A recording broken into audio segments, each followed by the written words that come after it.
اور یہ میڈیسن، یہ دوائیاں، یہ تو ذریعہ اور سبب ہیں، اس کا اصل ایمان اللہ کی طرف ہے، لیکن وہ زبان پہ اس بات کو نہیں لاتا، یہ نہیں کہتا۔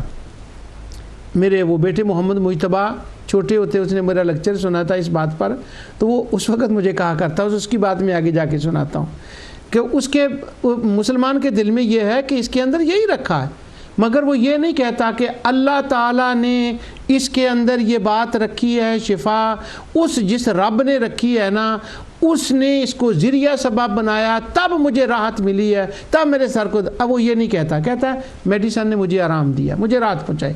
اب اس کا کہنا یہ کفر نہیں ہے، اس کا کہنا یہ شرک نہیں ہے، کیوں؟ اس کا اعتقاد ایمان والا ہے۔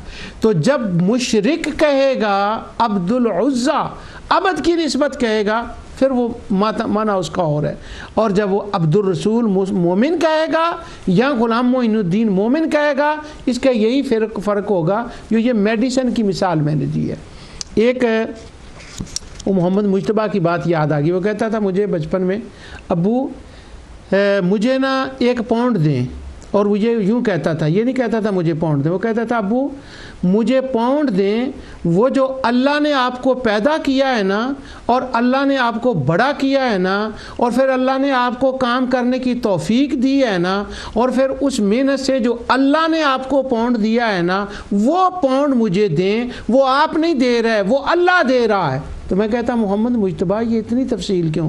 وہ کہتا ہے یہ صومالیین لڑکے میرے پاس ہوتے ہیں، وہ جب بھی ہم لینے دینے کی بات کرتے ہیں تو وہ کہتے ہیں اللہ کا نام لو، کیونکہ تو اس لیے وہ ایک لانگ لسٹ مزاح کے طور پر بتاتا۔ ابھی میں وہ محمد مجتبیٰ کی آگے جا کر اور بھی آپ کو ایک بات بتاؤں گا انشاءاللہ، اگر ٹائم نے مجھے اجازت دی۔ تو اب مقصد اس مثال کا محمد مجتبیٰ کی بات کا اور وہ ایتھیسٹ اگنوسٹک کا یہ ہے کہ جب وہ عبد کی نسبت کریں تو اس کا معنی اور ہوتا ہے، مومن جب کہیں تو وہ مجازی طور پر ہوتا ہے۔ یہ مومن اور کافر کی نیت کا فرق ہے، نیت لفظ یاد کر لیں۔ ہمارے دوست یہ کہتے ہیں، شیخ محمد بن عبد الوہاب رد الاشراق میں کہتے ہیں، جس کا ذکر مولانا اسماعیل نے بھی تقویۃ الایمان میں کیا ہے، وہ کہتے ہیں نیت کا تو کوئی ضرورت ہی نہیں ہے، بس شرک ہو گیا، اس میں نیت کیا ہے؟ لیکن ہم کہتے ہیں انما الاعمال بالنیات کا کیا مطلب ہے؟ سیدنا یوسف علیہ السلام کے بھائیوں نے سجدہ کیا، ملائکہ نے سجدہ کیا، تو وہاں نیت تھی یا نہیں؟ نیت کا فرق ہے، عملوں کا دار و مدار نیت پر ہے۔ عبد الرسول کہنے والوں کی نیت اور ہوتی ہے، عبد الشمس کہنے والوں کی نیت اور ہوتی ہے۔ اب وہ نیت کا کیا فرق ہے؟ اب میں قرآن کی آیت پڑھ کے آپ کو بتاتا ہوں عبد کی نسبت سے۔ جب مشرک عبد العزیٰ کہتے ہیں تو کیا مطلب ہوتا ہے ان کا؟ اللہ تعالیٰ نے سورہ بنی اسرائیل کے اندر ایک شیطان کی بحث ذکر کی کہ وہ جب اس نے سجدہ نہیں کیا، وہ پورا ایک مکالمہ وہاں ہے، اس میں سے ایک آیت یہ ہے، جب اس نے کہا مجھے لانگ ایج دے دو، مجھے طاقت دے دو، وہ گرانٹڈ ہوگی، تو اب اللہ تعالیٰ اس کو ایک چیلنج دے رہا۔ اللہ تعالیٰ فرماتا ہے وَاسْتَفْزِزْ مَنِ اسْتَطَعْتَ مِنْهُمْ بِصَوْتِكَ وَأَجْلِبْ عَلَيْهِمْ بِخَيْلِكَ وَرَجَلِكَ، جا جس پر بھی تیرا بس چل سکتا ہے تو اپنی آواز سے ڈگمگا لے۔ اب آواز کا صوت کا کیا معنی ہے اس وقت وہ میرا موضوع نہیں ہے۔ اور ان پر اپنی فوج کے سواروں اور پیادہ دستوں کو چڑھا دے۔ واہ، اپنے جتنے تیرے سورسز ہیں نا وہ تو استعمال کر کے دیکھ لے۔ اور وَشَارِكْهُمْ فِي الْأَمْوَالِ وَالْأَوْلَادِ، اور تو کیا کر ان کے مال اور ان کی اولاد میں ان کا شریک بن جا۔ یعنی اللہ تعالیٰ یہ جانتا تھا کہ رزلٹ تو یہی ہے نا کہ یہ میرے شریک بنائے گا اور مال اور اولاد میں یہ لوگوں کو شرک کرنے کو کہے گا۔ فرمایا تو کر لے، وہ جو میرے بندے ہیں ان پر تیرا داؤ نہیں چلے گا۔ ان آیات کو آپ جانتے ہیں۔ اب یہ جو ہے نا مال میں شراکت اور اولاد میں شراکت، یہاں پر مال کی بات تو میں تھوڑا سا مال کا بھی ہنٹ دوں گا کہ وہ شراکت شرک کا کیا مطلب ہے۔ یہاں شیطان یہ ہے کہ شیطان ان کے دل میں یہ بات ڈالے گا کہ تمہارا مال جو تمہیں عطا ہوا ہے یہ سب باطل خداؤں نے تمہیں عطا کیا ہے، جیسا کہ قرآن کریم میں اللہ تعالیٰ نے فرمایا الم تارا الی الذین بدلوا نعمت اللہ کفرا، یعنی جو نعمتیں اللہ نے عطا کی ہیں ان کا اللہ سے انکار کرا کے اپنے معبود دان باطلہ کی طرف ان کی نسبت کرائے گا، اور پھر کیا ہوگا؟ اللہ کی نعمتوں کو وہ بدل دے گا کفر کے اندر۔ کیا کہ وہ انکار کریں گے کہ یہ اللہ نے نہیں دی۔ کس نے دی ہے؟ یہ لات نے دی ہے، یہ منات نے دی ہے، یہ عزا نے دی ہے۔ یہ سورہ ابراہیم کے اندر ایک بڑا پراپر رکوع ہے اس مسئلے کو سمجھنے کے لیے، عطائے نعمت کے مسئلے کو سمجھنے کے لیے۔ اللہ سبحانہ و تعالیٰ فرماتا ہے یہ تو ساری نعمتیں میں نے دیں، یہ تم نے بدل دی ہیں۔ یعنی جسمانی نعمتیں جو میں نے تمہیں دیں وہ تم نے بدل دی، ان کا انکار کر دیا۔ اور امام بخاری نے بلا کا یہاں جملہ لکھا، تفسیر لائیں اس آیت کی تفسیر میں، وہ کہتے ہیں دنیا کی نعمتوں کی تو یہ بات ہے، وہ کہتے ہیں جو کائنات کی سب سے بڑی روحانی نعمت اللہ تعالیٰ نے محمد عربی کے شکل میں عطا فرمائی تھی، انہوں نے جب اس کا انکار کیا تو ساری نعمتوں کا انکار ہو گیا۔ اور پھر آگے اللہ تعالیٰ رکوع کے آخر میں فرماتا ہے ان الانسان لظلوم کفار۔ یہاں دو لفظ بیان ہوئے ہیں، ظلم اور کفر، کہ یہ انسان جو ہیں جن کو شیطان نے اس رستے پہ لگا دیا، یہ انسان بڑا ظالم ہے اور بڑا کفر کرنے والا ہے۔ نہ شکری کا معنی نہیں ہے، یہاں ظلم اور کفر ہے۔ اور الم تر الی الذین بدلوا نعمت اللہ کفرن کا جو مضمون ہے وہ یہاں ختم ہوتا ہے اس کفار کے اوپر۔ یہ ایک فہم قرآن کا مسئلہ ہے، میں نے اس کا اشارہ کر دیا ہے۔ اب وہ جو لوگ تھے جو مشرک تھے وہ یہ کہتے تھے کہ یہ اولادیں انہوں نے ہمیں عطا کی ہیں۔ اس کے حوالے میں نے تفاسیر سے پڑھ دی ہیں پچھلے پروگراموں میں، آج میں نے صرف اس کا اشارہ دینا ہے۔ جب وہ ان کی طرف نسبت کرتے کہ یہ اولادیں انہوں نے دی ہیں، یہ مال انہوں نے دیا ہے، تو اللہ سبحانہ و تعالیٰ نے ان کا رد فرمایا قرآن میں، سورہ شورى کی آیت نمبر 49 میں، للہ ملک السماوات والارض یخلق ما یشاء یہب لمن یشاء اناسا و یہب لمن یشاء الذکور، کہ ساری زمین و آسمان کی بادشاہت فقط اللہ سبحانہ و تعالیٰ کے لیے ہے، وہی تخلیق فرماتا ہے، وہی جسے چاہتا ہے بیٹیاں عطا فرماتا ہے اور جسے چاہتا ہے بیٹے عطا فرماتا ہے۔ تو یہ اصل میں ان مشرکین پر تعریض اور ان کا رد ہے کہ یہ اولادیں کسی لات منات عزا ہبل کی عطا نہیں ہیں، بلکہ یہ سب اللہ کی عطائیں ہیں۔ اور یہاں پر میں نے اس آیت کو پہلے پڑھا تھا، اس کی تفصیل میں نے تفسیر بھی مفسرین سے بتا دی تھی کہ یہاں اللہ تعالیٰ فرماتا ہے بادشاہی ملک السماوات، اس کی مملکت میں اس کا کوئی شریک نہیں ہے، کیونکہ مشرک سمجھتے تھے وہ کمزور ہے، ولم یکن لہ شریک فی الملک ولم یکن لہ ولی من الذل وکبرہ تکبیرا۔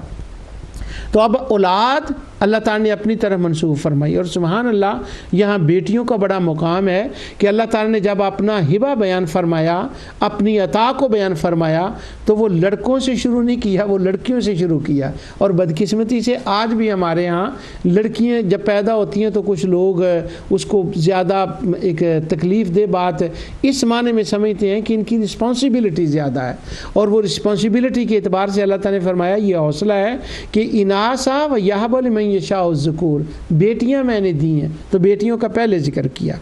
اب وہ ان کا رد تھا کہ اللہ دینے والا ہے بیٹے بیٹیاں، مگر مشرکین یہ سمجھتے تھے کہ یہ انہوں نے عطا کی ہیں، اور اس لیے وہ پچھلی بار میں نے جلدی میں آیت پڑھ دی، اس لیے وہ لات منات عزا کا شکریہ ادا کرنے کے لیے کہ تم نے ہمیں اولاد دی ہے، اسی اولاد میں سے ان کے نام کی بچوں کی قربانی کیا کرتے تھے۔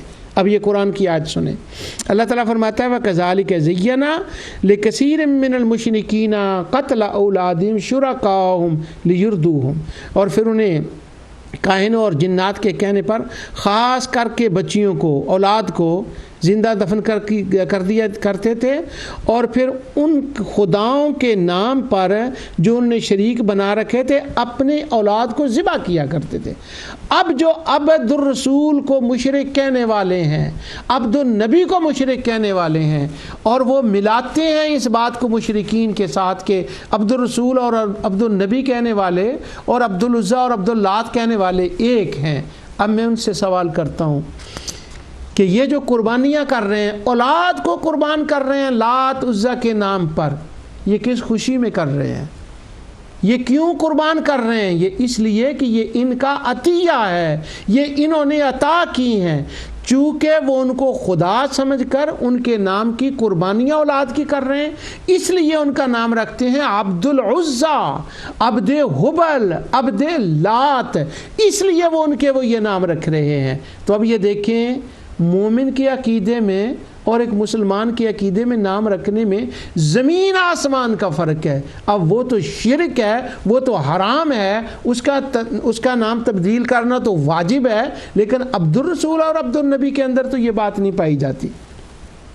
اب وہ جو اپنی اولاد کا نام عبد الشمس اور عبد رکھیں گے تو ان کا اعتقاد اور نیت کیا ہوگی کہ ان کا تخلیق میں حصہ ہے، ان کا عطا میں حصہ ہے، ان کے نام کی قربانی، ان کے نام کا قتل کرنا۔ جب ان عقائد کے ساتھ وہ نام عبد العزیٰ رکھا جائے گا تو وہ کفر ہوگا، وہ شرک ہوگا اور وہ حرام ہوگا۔ لیکن جب عبد العزیٰ ہوگا تو اس کے ساتھ یہ اعتقادات ہوں گے۔ جلدی میں نے عبارت پچھلی بار پڑھ دی تھی، ذرا میں تفصیل سے پڑھتا ہوں۔ امام قرطبی اس آیت کی تفسیر میں لکھتے ہیں، کہتے ہیں کہ قال مجاہد بن عباس، امام عبداللہ بن عباس مجاہد سے کہتے ہیں کہ یہ مطلب کیا ہے وَشَارِكُمْ فِي الْأَمْوَالِ وَالْأَوْلَادِ، کہ شریک کیسے کرتا ہے شیطان لوگوں کو ان کی مالوں میں اور اولاد میں، کیسے شریک ہوتا ہے؟ وہ فرماتے ہیں کہ ما كان يحرمونه من البحيرة والصائبة والوصيلة والحام، اس نے یہ کہا کہ یہ ساری نعمتیں تمہیں انہوں نے دی ہیں، اس لیے جانوروں میں سے کچھ ان کے نام کے کر دو، ان کے نام کی قربانی کرو۔ اب انہوں نے وہ جانور بنائے تھے جن کا سورہ مائدہ کے اندر ذکر تھا، صائبہ اور حام، یہ ان کے مال میں شراکت تھی۔ اور باقی حضرت عبداللہ بن عباس فرماتے ہیں کہ وَأَنْهُ أَيْضًا هُوَ تَسْمِيَّتُهُمْ عَبْدَ الْحَارِث وَعَبْدُ الْعُزَّى وَعَبْدُ اللَّاتِ وَعَبْدُ الشَّمْسِ۔ دوسرا شیطان نے ان کو یہ کہا کہ تم ایسا کرو کہ اپنے بچوں کے نام رکھ دو عبد العزیٰ اور عبد العزیٰ اور حارث، کیونکہ یہ انہی کا عطیہ ہے۔ کیوں؟ وہ قربانی ان کے نام کی کیوں کرتے تھے؟ ویسے ہی شوقیہ طور پر نہیں، وہ ان کو عطیہ سمجھتے تھے۔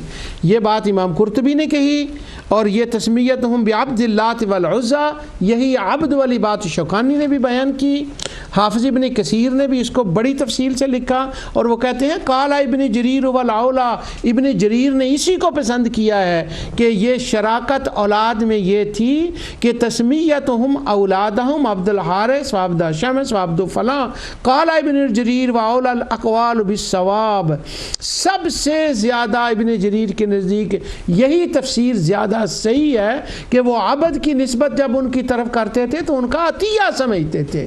اب یہ دیکھیں عبد العزیٰ کا کیا مطلب اور عبد النبی اور عبد الرسول کا کیا مطلب ہے۔ اسی طرح وہ دوسری باتیں ہیں، اور وہ شیطان کی یہ عبادت کرتے تھے۔ شیطان کی کیوں عبادت کرتے تھے؟ کیا معنی؟ یا بنی آدم لا تعبد الشیطان، اللہ سبحانہ و تعالی نے سورہ یاسین کے اندر فرمایا اللہ تعبد الشیطان، الم عہد الیکم یا بنی آدم اللہ تعبد الشیطان۔ عالم ارواح میں اللہ نے یہ وعدہ لے لیا تھا کہ دنیا میں جا کر شیطان کی عبادت نہ کرنا، اور عبادت کا معنی یہ ہوتا ہے کہ اس کی اطاعت نہ کرنا، اس کی بات کو مان کر اپنی اولادوں کو لات عزیٰ منات کی طرف منسوب نہ کرنا، اور پھر شکریہ کے طور پر ان کے نام پر اولادوں کو ذبح نہ کرنا، اور شکریہ کے طور پر ان بتوں کے شکریہ کے طور پر خاص جانوروں کو ان کی طرف منسوب نہ کر دینا، اور ان کے بحیرہ اور صاحبہ اور نام نہ رکھنا۔ یہ ہے شراکت اموال اور شراکت اولاد۔ اب اسی عقیدے پر وہ ان کے نام رکھتے تھے۔ ہمارے خوارج دوست آج تک اس فرق کو نہیں سمجھ سکے کہ عملوں کا دار و مدار نیتوں پر ہوتا ہے۔ کسی چیز کی نیت کی نسبت کرنا برکت کی وجہ سے یہ اور بات ہوتی ہے، اور اس کو خدا سمجھ کر اس کا عطیہ جان کر پھر اس کے نام کی قربانی کرنا اور اولادوں کی نسبت اس کی طرف کرنا یہ اور بات ہوتی ہے۔ تو عبد العزیٰ بے شک وہ شرک ہے جب اس عقیدے کے ساتھ ہو۔ کہ مشرکین نیت کا کیا فرق ہے۔ اب ایک وہ شیخ بن باز نے اور شیخ عثیمین نے جب یہ بات کی ہے کہ عبد النبی کا انہوں نے ذکر کیا، تو میں نے پہلے پروگرام میں وہ بات چھوڑ دی تھی، اس کے اندر انہوں نے ایک نام کا ذکر کیا تھا عبد المسیح، کہ عبد المسیح نام رکھنا کفر ہے۔ اب وہ چونکہ انہوں نے عبد المسیح کا ذکر کیا تھا اس لیے وہ بات آ گئی، تو یہاں میں اس کی وضاحت کرتا ہوں۔ پھر نیت کی بات، پھر عقیدے کی بات۔ اب جب کوئی عبد المسیح نام رکھے گا تو اس کا کیا نظریہ ہوگا؟ مسیح کو وہ کیا سمجھتے ہیں؟ کیا اعتقاد ہوگا ان کا؟ سبحان اللہ، قرآن کریم کی تمام مدنی صورتوں میں اس کا ذکر ہے، اور میں نے بیان بھی کیا ہے۔ یہاں صرف میں 3 آیتیں پڑھتا ہوں اور ان آیتوں سے آپ کو یہ بات کلیئر ہو جائے گی کہ جب کوئی بندہ مسیح کی طرف ابد کی نسبت کرے گا تو عیسائیوں میں سے اس کا اعتقاد کیا ہوگا۔ اللہ تعالیٰ نے فرمایا لَقَدْ كَفَرَ الَّذِينَ قَالُوا إِنَّ اللَّهَ هُوَ الْمَسِيحُ ابْنُ مَرْيَم، یہ سورۃ مائدہ اور آیت نمبر 17 ہے، 17۔ اللہ تعالیٰ فرماتا ہے انہوں نے کفر کیا جنہوں نے یہ کہا کہ بے شک مسیح ابن مریم ہی اللہ ہے، اور وہ میں نے بارہا اس کے اوپر تفصیل کی ہے کہ وہ ٹرینٹی کا اور تثلیث کا عقیدہ ہے ان کا۔ پھر یہی بات اللہ سبحانہ و تعالی نے سورہ مائدہ کی آیت نمبر 72 میں دوبارہ ارشاد فرمائی، عیسائیوں کا عقیدہ لَقَدْ كَفَرَ الَّذِينَ قَالُوا إِنَّ اللَّهَ هُوَ الْمَسِيحُ ابْنُ مَرْيَم، کفر کیا انہوں نے جنہوں نے کہا مسیح ابن مریم ہی اللہ ہے اور اللہ ہی مسیح ابن مریم ہے۔ پھر تیسری آیت مائدہ کی 73 لَقَدْ كَفَرَ الَّذِينَ قَالُوا إِنَّ اللَّهَ ثَالِثُ ثَلَاثَةٍ، عیسائیوں کا یہ کفر ہے کہ وہ یہ کہتے ہیں کہ خدا کے 3 جز ہیں، ایک جز کا نام عیسیٰ ہے اور دوسرے جز کا نام اللہ ہے اور تیسرے جز کا نام ہماری جو عرب کے اندر عیسائی اس ایریے میں رہتے تھے وہ کہتے تھے مریم ہے اس کا نام، اور باقی دنیا کے جو آج کل عیسائی انہوں نے اس کا نام ہولی ٹرینٹی ہولی اسپرٹ رکھا ہوا ہے۔ تو یہ 3 ہیں، اس کو وہ تثلیث کہتے تھے۔ اب جب اور چوتھی آیت بھی سن لیں، وَإِذْ قَالَ اللَّهُ يَا عِيسَى ابْنَ مَرْيَمَ أَأَنْتَ قُلْتَ لِلنَّاسِ اتَّخِذُونِي وَأُمِّيَ إِلَٰهَيْنِ مِن دُونِ اللَّهِ، قیامت کے دن اللہ تعالیٰ سوال فرمائے گا سیدنا عیسیٰ علیہ السلام سے کہ کیا تو نے ان کو کہا تھا کہ یہ تمہیں اور تمہاری ماں کو اللہ بنا لیں؟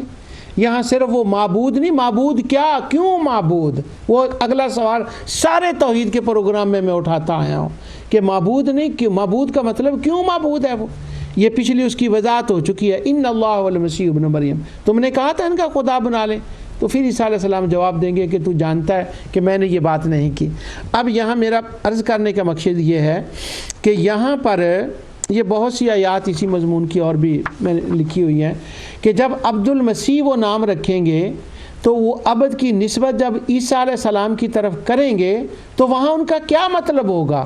وہ عیسیٰ علیہ السلام کو خدا کا جز، حصہ، تثلیث اور خدا مان کر عبد المسیح کہیں گے۔ اس میں کس کو شک ہو سکتا ہے کہ جب پہلی فاؤنڈیشن ہی کفریہ تھی، اب اس کے اوپر جتنی اینٹیں چنتے جائیں گے وہ خود بخود کفریہ ہوتی جائیں گی، وہ پوری دیوار کفریہ ہو جائے گی۔ جب خدا کی ذات کا حصہ ماننا، تثلیث کا حصہ ماننا عیسیٰ علیہ السلام کو کفر، پھر خدا کا حلول ماننا اس کے اندر کفر، پھر عیسیٰ علیہ السلام کو خود خدا کہا کفر۔ اب جب وہ کفر کی ایک دیوار کے اوپر ایک اور اینٹ رکھی کہ ان کو یہاں اولاد ہوئی اور اس نے اس اولاد کا نام رکھا عبد المسیح، تو اب چوتھی اینٹ جب جائے گی تو وہ کفریہ ہوگی۔ اب جب کسی نے اپنے بیٹے کا نام عبد الرسول یا عبد النبی رکھا تھا، اب اس دیوار کو دیکھیں، مسلمانوں کے گھر پیدا ہوا، کان میں اذان کہی گئی، پھر 5 سال کا ہوا مسجد لے جایا گیا، قرآن پڑھا، نماز، تراوی، حج، نماز، زکوٰۃ، ساری چیزیں کی۔ اب یہ ایک دیوار اسلام کی ہے، اب اس دیوار کے اوپر ایک عقیدہ ہے کہ جب میں عبد الرسول کہوں گا تو معنی یہ ہے مصطفیٰ کے دین کی خدمت کرنے والا، ان کا غلام، ان کی غلامی میں، ان کی اطاعت میں زندگی بسر کرنے والا۔ جب اس دیوار کے اوپر عبد الرسول کی اینٹ رکھی تو اب کفریہ شرکیہ کیسے ہوگی؟ ہاں وہ عبد العزیٰ اور عبد العزیٰ وہ میں نے بتا دیے کہ وہ اللہ سبحانہ و تعالیٰ کی ذات، تخلیق، ہر چیز میں اس کو حصے دار بناتے تھے، اس لیے وہ شرکیہ اور کفریہ بن جائے گی، یہ نہیں۔ اب میں جتنی یہ باتیں میں نے کی ہیں یہ قرآن کی آیات سے میں نے استدلال کیا۔ ممکن ہے کہ کوئی بندہ ایک عجیب بات کہہ دے کہ یہ سارے عبد المجید کے استدلالات ہیں، تو کیا ہوا؟ پڑھ تو قرآن رہا ہوں نا جی نا، وہ کسی کا حوالہ تو نہیں نہ دیا۔ اب یہ بڑی مصیبت بن گئی ہے کہ ایک صریح بات ہو، وہ کہتے ہیں جب تک کسی کا پہلا قول نہ ہو وہ بات ہی نہیں کر سکتے۔ سبحان اللہ۔ اب مفسرین کی جو تفسیریں اٹھا کے دیکھیں ذرا کہ اگر وہ تابعین کے جو بعد ہیں وہ کتنے اقوال ہوتے ہیں جو پہلوں نے کہے ہوتے ہیں کہ اس کا یہ مطلب ہوتا ہے، تو وہ اللہ تعالیٰ نے جتنی کسی کو توفیق دی ہوتی ہے وہ دی ہوتی ہے۔ ہاں بسا اوقات تفسیر نقلی ہوتی ہے، وہ نقلی کا یہ مطلب ہے کہ قرآن کی آیت کو ایک اس وجہ سے اس کی نقل بیان کی جائے کہ عرب کا وہ رواج تھا، وہ کلچر تھا، وہ حالات تھے، وہ وہاں سے لینے کے لیے ایک سند کی ضرورت ہوتی ہے۔ اب میں نے جو استدلال کیا، جو میں نے کیا کیا ہے علماء اہل سنت نے، وہ والصالحین من عبادکم سے کیا ہے، تو یہ تو استدلال درست ہے، لیکن پھر بھی کہتے ہیں نہیں جی نہیں کسی کا ہونا چاہیے۔ تو اب چلو زیادہ نہیں، ایک دو میں آپ کی خدمت میں عرض کر دیتا ہوں کہ یہ جو کچھ میں نے کہا ہے اس کے اوپر میں نے قرطبی کے حوالہ جات دیے ہیں، شوکانی کا دیا ہے، ابن کثیر کا دیا ہے، قرآن کی آیت پڑھی ہے، لیکن عقیدہ اور نظریہ اور نیت اس کے اوپر میں تھوڑی سی ایک دو اور باتیں کر دیتا ہوں۔ یہ میرے سامنے تفسیر ہے اللباب فی علوم الکتاب، یہ ابن عادل الدمشقی کی کتاب ہے، تفسیر ہے۔ فلما آتاہما صالحا جعل لہ شرکاء فیما آتاہما، اس آیت کی تفسیر یہ سورہ اعراف کی آیت 90 ہے۔ بس اس کے بعد جو میں نے باتیں کرنی ہے نا انہی کے لیے میں نے تیسرا پروگرام کیا ہے۔ اب یہاں سے میں جلدی سے فارغ ہوتا ہوں اس حوالوں سے۔ ابن عادل حنبلی اس کی تفسیر میں لکھتے ہیں بِأَنَّ آدم علیہ السلام، آدم علیہ السلام کی ایک بات ہے وہ میں آگے جا کر ذکر کرتا ہوں۔ کہتے ہیں اعتقد ان للہ شریکن فی الملک والایجاد، اگر کوئی بندہ اپنے بیٹے کا نام عبد کی نسبت غیر کی طرف کرے، عبد الحارث نام رکھے، اخبرا بہذا اللفظ انہ عبد الحارث، تو وہ کہتے ہیں کہ جب کوئی بندہ عبد کی نسبت حارث کی طرف کرے اور اس کا نام عبد الحارث رکھے، فَإِنْ كَانَ الْأَوَّلَ لَمْ يَكُنْ هَذَا شِرْكًا لِأَنَّ أَسْمَاءَ الْأَعْلَامِ وَالْأَلْقَابِ، وہ کہتے ہیں یہ تو سرے سے شرک ہوتا ہی نہیں ہے۔ یہ حنبلیوں کا عظیم مفسر ابن عادل حنبلی کہتے ہیں کہ عبد الحارث نام رکھنے سے کوئی شرک نہیں ہوگا، کیونکہ یہ انہوں نے نام بطور علم رکھا ہوگا یا بطور صفت رکھا ہوگا، تو یہ تو ایک نام ہے، اس میں نام رکھنے سے شرک کس طرح سے ٹپک کے آ گیا؟ عبداللہ، اس کا کیا وہ بات ہے وہ آگے میں بیان کرتا ہوں۔ تو وہ کہتے ہیں اب حارث کا نام دیکھیں، عبد الحارث، میں نے الاصابہ کے حوالے سے ذکر کیا تھا عبد خیر، صحابی کا نام ہے عبد خیر۔ اب ابن عبدالعادی وہ کہہ رہے ہیں ابن عادل حنبلی کے نہیں یار او عبد الحارث رکھنے سے کوئی شرک نہیں ہوتا۔ پھر لفظ سن لیں ابن عادل کے، فَإِنْ كَانَ الْأَوَّلَ لَمْ يَكُنْ هَذَا شِرْكٌ لَمْ يَكُنْ شِرْكٌ، او عبد الحارث نام رکھنا شرک نہیں ہے، شرک نہیں ہے، شرک نہیں ہے۔ کون بتائے یہ مولانا اسماعیل دہلوی کو؟ کون بتائے یہ بات ابن باز کو؟ کون بتائے یہ عثیمین کو؟ کون یہ بات بتائے مولانا اشرف علی تھانوی اور ان لوگوں سے جو آج تک اس کے اوپر مناظری کر رہے ہیں؟ ابن عادل حنبلی وہ کہتے ہیں نہیں ہے شرک. آگے وہ کہتے ہیں شرک ہو جاتا ہے عبدالحارث نام رکھنا، مگر کب؟ کہتے ہیں اعتقد ان للہ شریکن فی الخلق والایجاد. پہلے اگر بندے کا یہ اعتقاد ہو کہ حارث اللہ کی ذات میں شریک ہے، کائنات کو پیدا کرنے میں شریک ہے، اور والایجاد کائنات کا نظام چلانے میں شریک ہے، اگر کوئی بندہ حارث کے بارے میں یہ عقیدہ رکھے اور پھر بیٹے کا نام رکھے عبدالحارث، تب شرک ہوگا. صرف عبدالحارث نام رکھنے سے شرک نہیں ہوتا. یہ حنبلیوں کا امام ابن عادل حنبلی کہہ رہا. یہ امام احمد رضا خان بریلوی سے میں فتویٰ نقل نہیں کر رہا. اب دیکھیں یہ تھے عادل حنبلی، ابن عادل حنبلی. اب دوسرے امام شوافی کے عظیم امام، عظیم مفسر، اور ان کی بات سبحان اللہ، تو میں نے زیادہ ان پہ گفتگو کرنی ہے.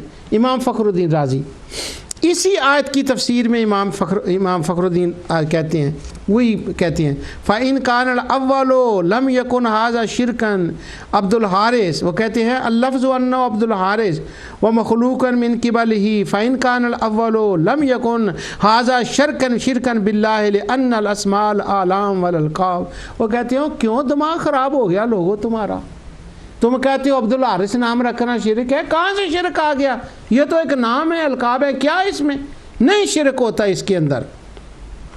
کیونکہ وہ کہتے ہیں جب لوگ یہ نام رکھتے ہیں اور ادب اس کی نسبت کرتے ہیں کسی نیک بندے کی طرف، تو کہتے ہیں کہ حاضر تسمیہ تو حصول الاشراق و ان کان ثانی کان حاضہ قومن بأن آدم علیہ السلام.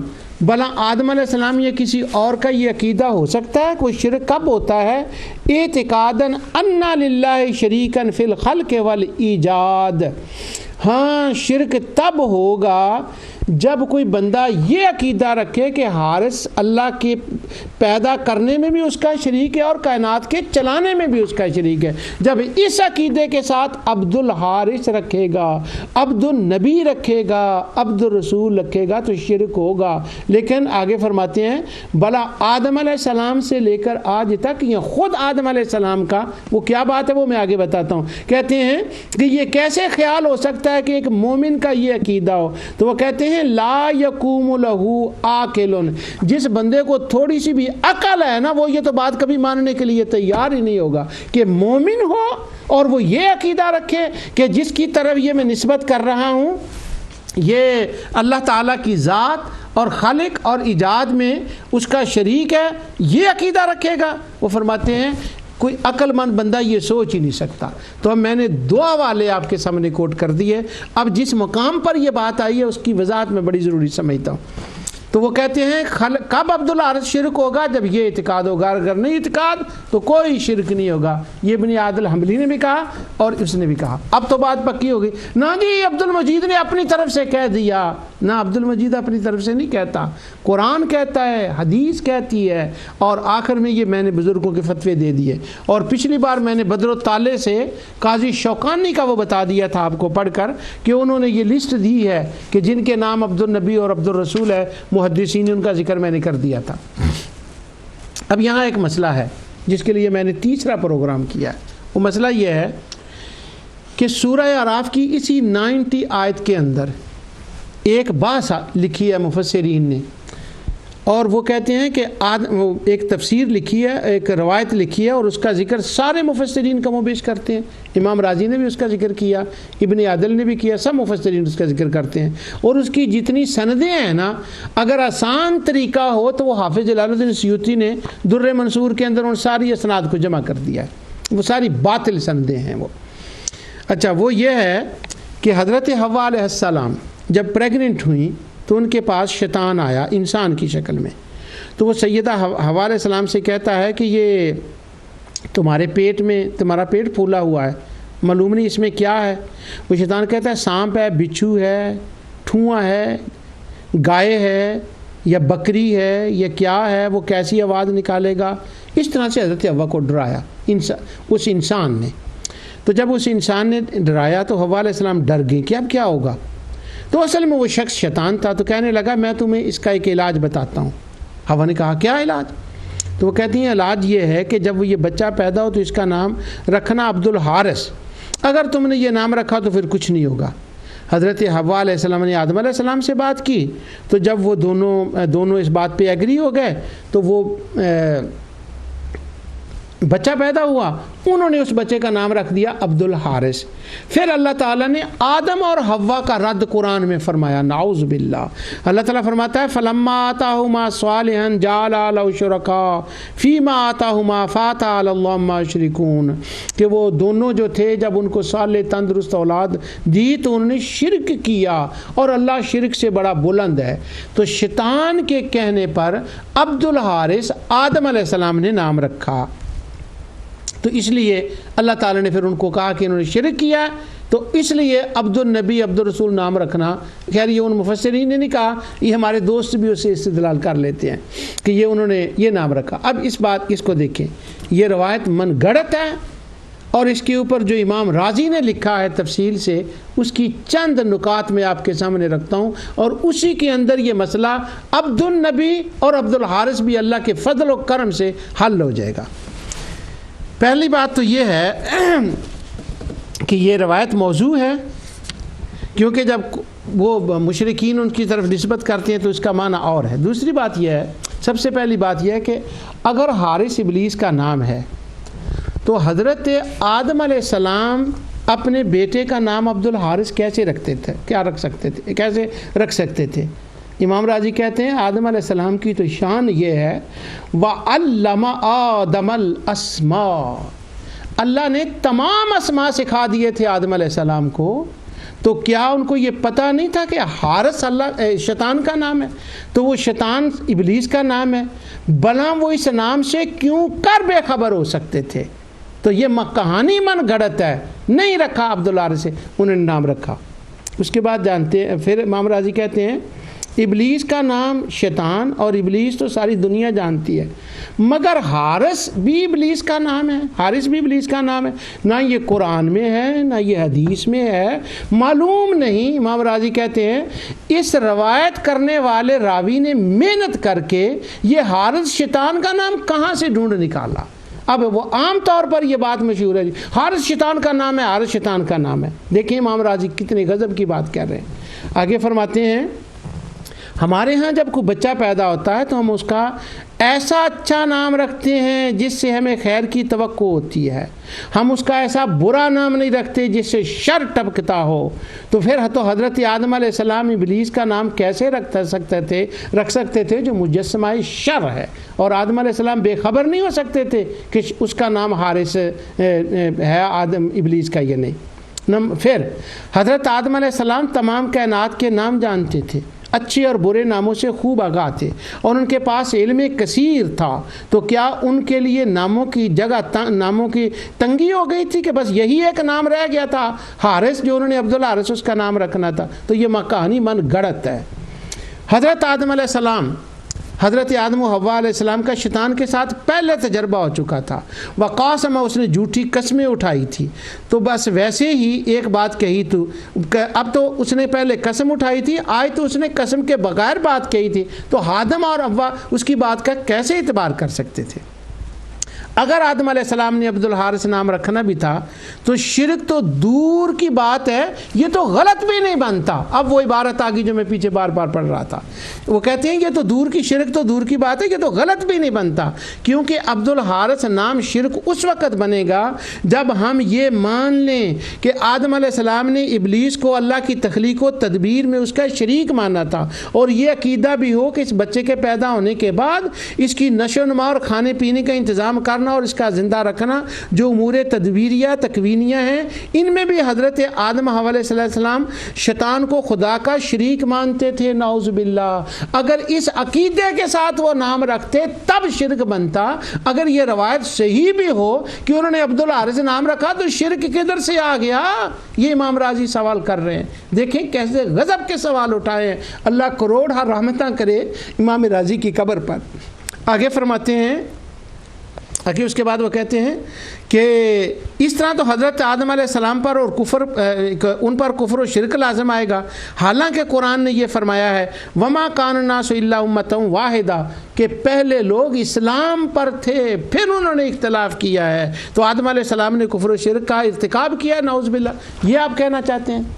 آگے وہ کہتے ہیں مشرکین جب عبدالعزیٰ کہتے ہیں اور وہ اولاد کی نسبت ستاروں، جنات اور بتوں کی طرف کرتے ہیں، جیسا کہ بت پرستوں کا عقیدہ ہے، اور یہ آیت آدم علیہ السلام کے بارے میں نہیں ہے، کیونکہ آگے فرماتے ہیں کہ اللہ تعالیٰ وہ آگے قرآن کے نظم کی بات کرتے ہیں، واہ اللہ راضی کی قبر پہ رحمت نازل فرمائے، وہ کہتے ہیں قرآن کا نظم یہ ہے کہ یہاں آدم علیہ السلام کی بات کر کے اللہ مشرکین مکہ پر لانا چاہتا ہے، ان کو سمجھانا چاہتا ہے، تو اللہ تعالیٰ فرماتا ہے کہ وہ کوئی مشرکین کے دو بندے تھے، آدم کو پیدا کیا ایک جان سے اور حوا سے ساری کائنات کو، اور پھر آگے ہے مشرکین کے کوئی دو بندے تھے، جب ان کو صحت و تندرستی کی اولاد ملی تو انہوں نے شرک کیا، اور اس کی دلیل یہ ہے کہ جب یہ آیت ختم ہوتی ہے تو اللہ تعالیٰ فرماتا ہے فَتَعَالَى اللَّهُ عَمَّا يُشْرِكُونَ، یہاں جمع کا صیغہ ہے، امام راضی کہتے ہیں اگر آدم و حوا کی بات ہوتی تو جمع کا صیغہ نہ ہوتا، یہاں تثنیہ کی بات ہے تو وہ تثنیہ ہوتا، تو وہ فرماتے ہیں پہلے آدم علیہ السلام سے بات شروع کی، پھر کسی مشرک عورت اور بندے کی مثال دی، پھر اس کو عام مشرکین پر اطلاق کیا، اور آگے راتی کہتے ہیں کہ فرماتے ہیں نظم قرآن کو دیکھیں کہ یہاں 90 ہے یشرکون، اور پھر 91 کو جب شروع کیا پھر اللہ تعالی نے فرمایا ایشرکون ما لا یخلق وہم یخلقون، پھر مشرکین کے لیے جمع کی صیغے لائے، تو وہ فرماتے ہیں یہ من گھڑت بات ہے، اس کے لیے کوئی بات نہیں ہے کہ انہوں نے کچھ شرکیہ نام رکھے ہوں، کیونکہ یشرکون جمع کا صیغہ ہے، اور پھر اللہ تعالیٰ یشرکون پھر جمع کو فرما رہا ہے، اصل میں اب وہ اس روایت کا قرآن سے رد کر رہے ہیں۔ پھر فرماتے ہیں اگر مان بھی لیا جائے کہ آپ نے عبدالحارث نام رکھا تھا تو پھر بھی یہ شرک نہیں ہوگا، کیونکہ جب عبد کی نسبت بزرگوں کی طرف کی جاتی ہے تو نسبت کرنے والے کا عقیدہ یہ ہوتا ہے کہ یہ بچہ اس بزرگ آدمی کی دعا برکت سے آفاتوں بلیاس سے محفوظ رہے گا، اور کبھی کبھی انعام پانے والے کو منعم عبد کہہ دیا جاتا ہے، لہٰذا با فرض محال اگر آدم علیہ السلام نے عبدالحارث نام رکھا تب بھی یہ شرک نہیں ہوگا، کیونکہ آپ کی مراد اس کی برکت لینا ہو سکتی ہے جیسا کہ عموماً مسلمان کرتے ہیں۔ سبحان اللہ، ختم ہو گئی بات اس کے بعد، اور یہیں میں اگر پروگرام ختم کر دوں تو کمپلیٹ ہو گئی بات۔ آگے امام راضی کے تفسیر سے یہ بھی نکتہ ایک نکلتا ہے کہ سیدہ حوا جانتی تھی کہ وہ اور حضرت آدم، یہ امام راضی کا نہیں ہے، معافی چاہتا ہوں، وہ حضرت حوا اور جانتی تھی کہ وہ انسان تو صرف وہ ہیں، حضرت آدم سے اور حوا صرف یہی اس وقت روئے زمین پر دو انسان ہیں، تو اس مشورہ دینے والے کے آنے پر ان کو سب سے پہلے تو یہ تشویش ہونی چاہیے تھی کہ انسان تو ہم دو ہیں، یہ تیسرا کہاں سے آ گیا، جبکہ اس روایت میں سیدہ حوا کے تعجب کا کوئی ذکر نہیں، بلکہ یہ ہے کہ وہ ان کا مشورہ لے کر اس پر امر پینا ہونے لگی، نعوذ باللہ۔ سیدہ حوا کا متعجب نہ ہونا یہ اس روایت کے موضوع ہونے کی بھی ایک دلیل ہے۔ یہ اللہ تعالیٰ کی رحمت اور عنایت سے یہ امام راضی کی اتباع میں یہ بات میں عرض کر رہا ہوں۔ آگے پھر امام راضی کی وہ پوری تفسیر ہے، میں اب اس کو دوبارہ نہیں پڑھنا چاہتا، اس کے اندر پھر انہوں نے وہ عربی کی وہی بات کی ہے، تو وہ فرماتے ہیں سن لو، آدم علیہ السلام کی نسبت کر کے کہتے ہیں فَإِن كَانَ الْأَوَّلُ لَمْ يَكُنْ هَذَا شِرْكًا بِاللَّهِ، اور شرک کی رٹ لگانے والوں یہ شرک نہیں بنتا، کیونکہ یہ تو صرف نام ہے، اور جب لوگ نام رکھتے ہیں تو وہ تو برکت کی وجہ سے ہوتے ہیں، تو آدم علیہ السلام نے تو یہ حوا نے اس کو نیک سمجھا ہوگا، اس کو اللہ تعالیٰ کے خلق و ایجاد میں انا للہ یہ طاقت انا للہ شریک انا للہ شریکن فی الخلق والایجاد، یہ کہاں سے سمجھ لیا ہوگا۔ تو اب امام راضی کی جو تفسیر ہے وہ آپ نے سن لی، یہاں پر اور بہت سی باتیں ہیں جو امام راضی نے لکھی ہیں، بڑا کمال کا یہ مقام ہے، اہل علم میں سے اگر کوئی بائی چانس سن رہا ہو تو امام راضی کا اس مقام کو ضرور پڑھنا چاہیے۔ آگے امام راضی کے پر ایک دو باتیں میں اور عرض کر دیتا ہوں، فرماتے ہیں کہ وہ جال شروع کیا وہ میں چھوڑ دیتا ہوں۔ اچھا آگے اس کے بعد ایک بات میں اب اللہ تعالیٰ کی رحمت سے یہ عرض کرتا ہوں کہ یہاں سے آدم علیہ السلام مراد نہیں ہو سکتے. کیوں؟ کہ یہ مضمون شروع ہوا ہے وعدہ الست سے، تو وہاں آدم علیہ السلام ہیں. تو اگر آدم و حوا جن سے ڈائریکٹلی وعدہ لیا گیا تھا الست بربکم، باقی تو ارواح تھیں، ان سے وعدہ لیا گیا تھا کہ ربوبیت میں شرک نہیں کرنا، تو اگر نعوذ باللہ وہ پہلے انسانوں نے ہی شرک کر دیا تو باقی لوگوں کا کیا حال ہوگا؟ تو یہ نظم قرآن کے بالکل خلاف ہے. تو ان تمام آیات سے یہ ثابت ہو گیا، اس بات سے ثابت ہو گیا، ایک تو یہ آدم علیہ السلام کے لیے نہیں، عبدل کی نسبت جائز ہے کرنا جب تک وہ عقیدہ نہ ہو جس کا امام راضی نے ذکر کیا ہے. اور اس آیت کو خواہ بخواہ پڑھ کے عبد النبی اور عبد الرسول پر اطلاق کرنا یہ خوارج کا وہ پرانا وتیرہ ہے جس کا ذکر حضرت عبداللہ بن عمر نے کیا، جس کا ذکر امام بخاری نے کیا ہے کہ مسلمانوں کی آیات جو ہیں وہ کافروں کے اوپر کافروں کی مسلمانوں پر چسپاں کرنا یہ ان کا پرانا عقیدہ ہے. اب میں باقی بات کو ایک چھوڑ رہا ہوں کیونکہ میں تحدیث نعمت کے طور پر ناموں کے سلسلے میں ایک میں بات آپ کی خدمت میں رکھنا چاہتا ہوں. اللہ سبحانہ و تعالیٰ نے یہ عجیب اتفاق ہے کہ یہ کرم ہے اس کا کہ جس وقت یہ امام راضی کی یہ باتیں میں لکھ رہا تھا، یہ رمضان شریف کی بات ہے، جس جمعے کا دن تھا اور جمعے کے وقت جمعے کے بعد میں یہ لکھ رہا تھا، جمعے سے پہلے یہی باتیں چل رہی تھی. اسی دن اللہ سبحانہ و تعالیٰ نے اپنے کرم اور عنایت سے میرے بیٹے محمد مجتبیٰ کو بیٹا عطا فرمایا اور اس کا نام ہم نے محمد یوسف رکھا. اب محمد یوسف جب ہم نے نام رکھا اس کا تو اس کے پیچھے ایک بڑی بیک گراؤنڈ ہسٹری ہے کہ ہم نے اس کا نام رکھا، یہ وجہ. ان میں سے ایک دو باتیں میں آپ کو بتاتا ہوں تاکہ آپ کی دعائیں اس میرے پوتے کے شامل ہو جائیں اور اللہ تعالیٰ اسے دین کا خادم بنائے اور دین کی خدمت کرنے کی توفیق عطا فرمائے. ہم نے اس کے جب نام رکھا تو ایک دو نام اور تھے لیکن یہ محمد یوسف خاص اسباب کی وجہ سے یہی نام فائنل ہوا. تو اگر ہم بیٹے کا نام رکھیں تو یہ اس طرح سے کرتے ہیں، 100 باتیں سوچتے ہیں، تو آدم و حوا نے کوئی بات بھی نہ سوچی ہوگی نعوذ باللہ. نہیں، انہوں نے عبدالعارث ان کے بیٹے کا نام ہے یا نہیں، تو یہ ساری کہانی کہیں سے ثابت نہیں. بڑی عجیب بات ہے یہ. ہم نے جب اس کا نام رکھا، اس کا محمد یوسف میرے پوتے کا نام جو ہم نے رکھا، یہ ناموں کی بات ہے تو ہم نے بھی نام رکھا. اس کی میں تھوڑی سی تفصیل بتاتا ہوں آپ کو. میرے والد ماجد اللہ تعالیٰ ان کو جنت میں اعلیٰ مقام عطا فرمائے اور میری والدہ ماجدہ کو بھی اللہ جنت میں اعلیٰ مقام عطا فرمائے. میرے والد ماجد جو تھے وہ ان کے جو ستیلے بہن بھائی تھے تو وہ اپنی ماں کی طرف سے اکیلے تھے، ان کے ستیلے بہن بھائی تھے. تو وہ ستیلے بہن بھائی ہونے کی وجہ سے ان پر وہ ستیلی ماں اور ستیلی بہنیں اور بھائی جیسے رواج ہوتا ہے خوف خدا نہ رکھنے والے لوگوں کے لیے، وہ ان پہ بڑی زیادتیاں کرتے تھے. تو وہ بڑی زیادتیوں میں پلے تھے. پھر بڑے ہوئے تو ان کو بڑے ہونے کے بعد سیدنا یوسف علیہ السلام کا اور ستیلے بھائیوں کا ذکر کا پتہ چلا تو وہ ہمیشہ اس کو اپنے اوپر منطبق کیا کرتے تھے کہ میرے بہن بھائی مجھ سے وہی سلوک کر رہے ہیں جو یوسف علیہ السلام کے ساتھ ہوا. تو وہ یوسف علیہ السلام کا قصہ بڑا پڑھتے تھے اس وجہ سے.